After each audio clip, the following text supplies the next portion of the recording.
we were osteopathic virgins. And now we are osteopathic heroes. But look, is heroes really the right word? Well, let's compare us to that most well-known of all heroes, the hero of heroes, Hercules. He began like us, completely happy, stress-free and oblivious to his calling as a hero until he sought the counsel of the Oracle at Delphi. Admittedly, I doubt anyone travelled to Delphi to ask if osteopathy was their destiny, but we all did seek, at one stage, guidance at the Oracle of Jez. Yes, that Oracle at Jezai, just to understand what's happening in this sacred circle of trust.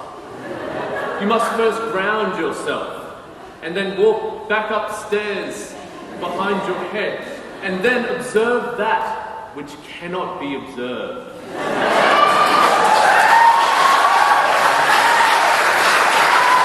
And then listen. Not too hard, not too soft, but just right, and I quote, like baby bear's porridge. And then and only then will you palpate that which the Oracle has led you to palpate. While we embarked on a 4-year journey through the ESO, Hercules was led to embark upon what is now known as the Labours of Hercules. Dressed in his lion fur and armed with a club, he commenced a journey that destined him for greatness, and so robed in our white clinic coats and armed with a patella hammer, we set off into the great wide world of clinic to carve our names into the tree of osteopathy. Now, this is where my plan starts falling apart, because I was writing this at 2 last night, so excuse the blatant lack of cohesiveness from here on in. Task number 1 for Hercules: strangle some lion beast with impenetrable fur. Day 1 for us: holy crap, I have to get undressed in front of 35 strangers. White fronts were a bad idea.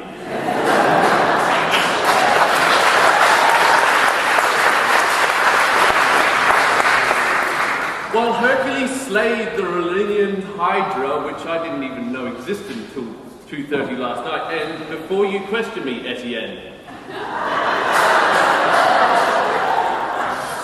it's a beast that has that grows back 2 heads every time you cut one off.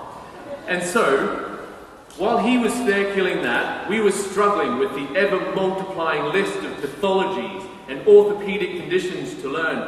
Every time you thought you got on top of it, it just grew bigger, and you realised how little you actually knew. Until you realised that you don't know much at all, and that's what referring is for. While Hercules spent a year trying to catch a golden horned deer, we just had to try not to laugh at Bernie's toupee.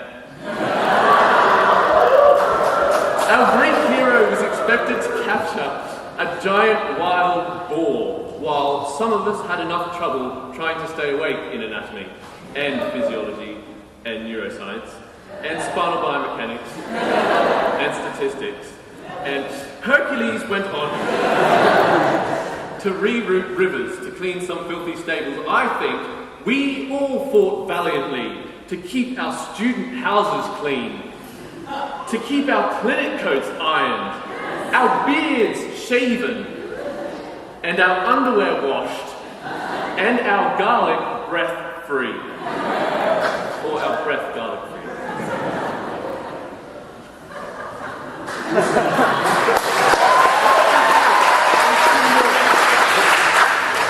Good old Herc was then told to slay a flock of birds with beaks of bronze and feathers of metal, while we stood tall and proud with shaking knees and sweaty brows as we faced our first patient.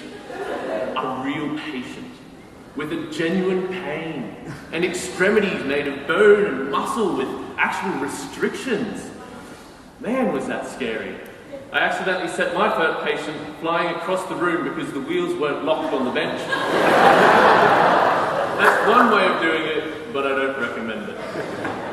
Now Hercules the hero had to chase and capture an evil, havoc-wreaking bull, which he does, and likewise, our little band of osteopathic ninjas have spent 4 years trying desperately to understand the dreaded spinal and peripheral biomechanics and grappling with the evil forces of statistics and sociology. But guys, we did it!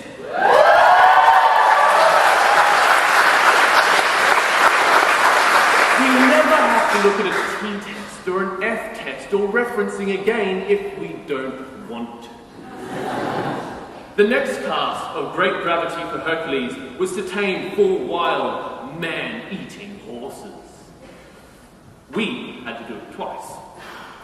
First, we were left to wrestle and subdue the complex and often elusive theories behind cranial and visceral and BLT and functional. And yes, if you get too close and involved in any one of these wild technique approaches, it will take over your osteopathic life and you'll never return to normality again.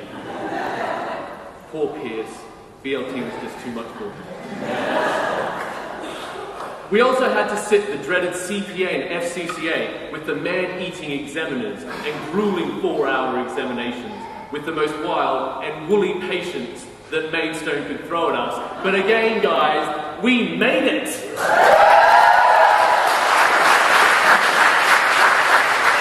Now there's 4 labours left before Hercules becomes a hero, but I'm getting bored and I have to get to the point.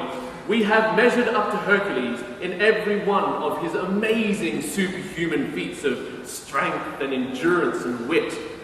We have climbed the osteopathic education mountain, conquered it, and come out victorious on every occasion. Otherwise, we wouldn't be here today. But we didn't get here alone. And so, as in all good graduation speeches, it is my honour to do some thank yous. Firstly, to our parents, our mums, our dads, our brothers, our sisters, aunts, uncles, grandparents and friends of today's graduates, thank you.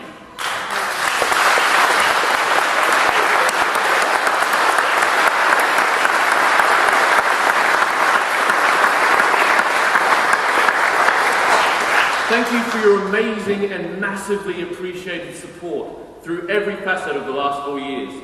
None of us would be here today if you guys weren't there for us throughout the course.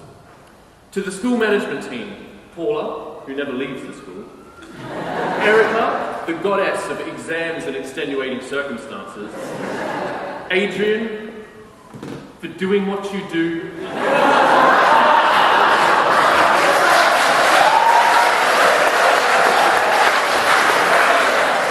Jackie Harris, for giving us classroom allocations every day, and everyone else upstairs who pulls together to make the course work. The lecturers deserve one of the biggest thank yous. Looking back on the first day, I literally knew nothing, and now I know enough to treat a patient safely, effectively, but I realise in 10 years' time, I'm going to be 10 times better. Without mentioning each one individually, I think a lot of clapping and hooting and whistling is in order.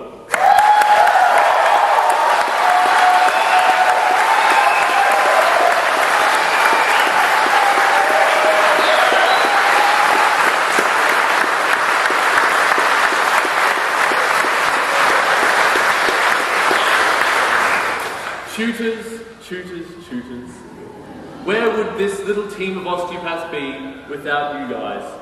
Leading us through the murky waters of orthopedic testing, polishing our presentation skills, rounding off the edges on our techniques, and buffing our patient interaction skills to a fine shine.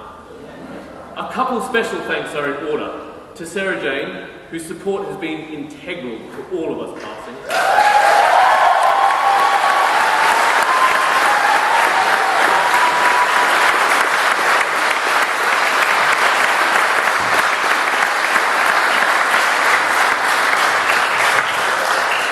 Kenan Fadil, who can sleep soundly at night knowing he has helped produce a safer osteopathic profession.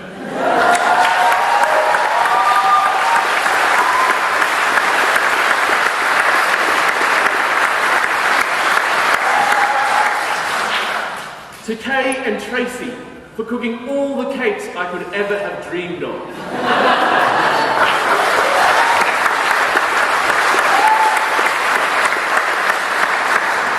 To Aris, for always having a smile on. To Pauline in reception.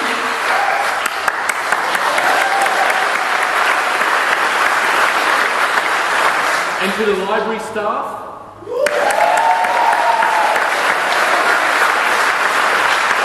These are the people that make the ESO such a magical place to study at. And for that, we thank you. But Raymond, you owe me 20p.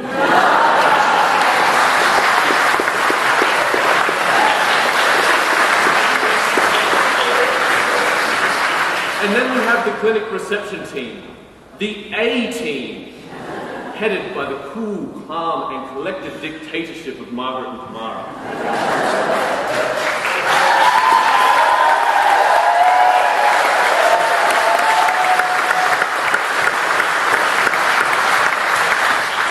And where would we be without our ravishing receptionists?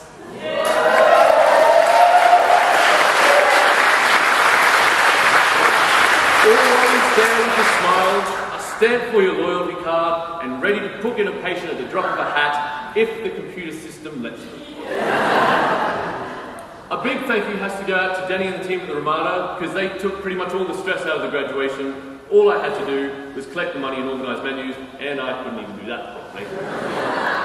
And the biggest and most grand and loudest thank you has to go to the graduates of today. The last 4 years of my life have contained some of the most beautiful people I will ever hope to meet, and we have shared many moments that I hope never, ever to forget. Since I'm doing the speeching, I have some special thank yous to go out. To Tom, firstly, for being a better past rep than I am.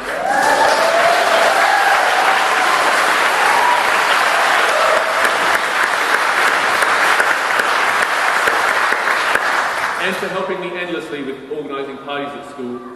To Cheryl, who has been my wife, my right-hand lady, my helper, my annoyer, and my housemate over the last 4 years.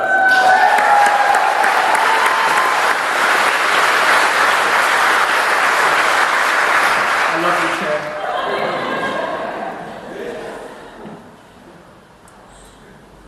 And to Dan, Jack, and Jörg, 3 of the best mates a man could have wished for. Thank you for helping me out with the parties, for helping me study, Jack for helping me pass my FCCA, and for some chillaxing good times.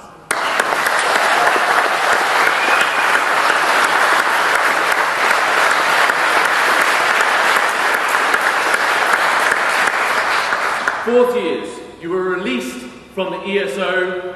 You are now osteopaths.